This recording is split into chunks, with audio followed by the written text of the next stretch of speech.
Welcome to my channel Pallavi digital arts. నక్క చిలుకల స్నేహం.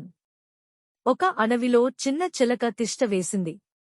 ఆ చిలకకు ఎప్పుడూ కొత్త స్నేహితుల కోసం ఆసక్తి ఉండేది. ఒకరోజు అడవిలో తిరుగుతూ ఒక నక్కను కలిసింది. ఆ నక్క చాలా చురుకైనది, తెలివైనది. చిలకను చూసి అది సంతోషించింది. ఆ చిలకతో స్నేహం చేయాలనుకుంది. చిలక కూడా నక్కతో స్నేహం చేయాలని అనిపించింది. ఇద్దరూ మంచి స్నేహితులుగా మారారు. రోజూ కలిసి అడవిలో తిరుగుతూ, ఫలాలు తింటూ, కబుర్లు చెప్పుకుంటూ మంచి సమయం గడిపేవారు. ఒకరోజు నక్క చాలా ఆకలితో ఉండగా చిలక తన కోసం కొన్ని పండ్లను తెచ్చిపెట్టింది. నక్క సంతోషంగా ఆ పండ్లు తింటూ, అద్భుతమైన స్నేహితురాలా, నువ్వు నాకెప్పుడూ సహాయం చేస్తావు అని అంది. ఒకరోజు వర్షం పడి నక్క తడిసిపోయింది. చిలక తన గూటికి పిలిచి నక్కను వాన నుండి రక్షించింది.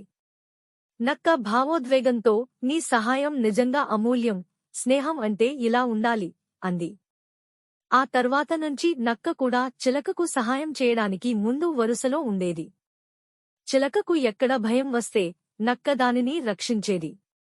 మోరల్: నిజమైన స్నేహం అప్పటికప్పుడు సహాయం చేయడమే కాదు, మనం ఒకరికి ఒకరు సహాయం చేసుకునే సమయం వచ్చిందా అని చూస్తూ ఉండాలి. నిజమైన స్నేహితులు ఎల్లప్పుడూ ఒకరికొకరు అండగా ఉంటారు. ఈ కథతో పిల్లలకు నిజమైన స్నేహం విలువ మరియు పరస్పర సహాయం గురించి తెలుసుకోవచ్చు. Thank you so much for watching. Please like, share and subscribe.